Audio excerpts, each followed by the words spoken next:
Hello বন্ধুরা, কেমন আছো? আশা করি ভালো আছো। আমিও ভালো আছি। আজকে ছোট্টখাটো একটা পাস্তা বানাবো। প্রথমে ভালো করে পাস্তাটাকে সিদ্ধ করে নিলাম, তারপর এটিকে নামিয়ে নিলাম। নামানোর পর কড়াইতে একটু তেল দিয়ে দিলাম।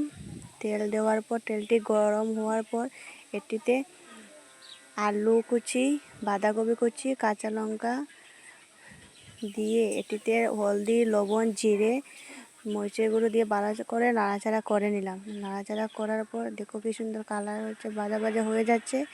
এটি হওয়ার পর এটিতে পাস্তাটি ছেড়ে দেব। পাস্তাটি ছেড়ে দেওয়ার পর আবারও নাড়াচাড়া করে নেব। নাড়াচাড়া ভালো করে দেখবো এটি হতে চলেছে। তারপর আগুনটা কমিয়ে নেব। কমানোর পর এটিকে আবারও ভালো করে নাড়াচাড়া করে দেব। করে ভালো করে নাড়াচাড়া করার পর এটিকে নামিয়ে নিলাম। নামানোর পর দেখো কি সুন্দর হয়েছে। ভালো লাগলে অবশ্যই লাইক কমেন্ট করবেন। টাটা।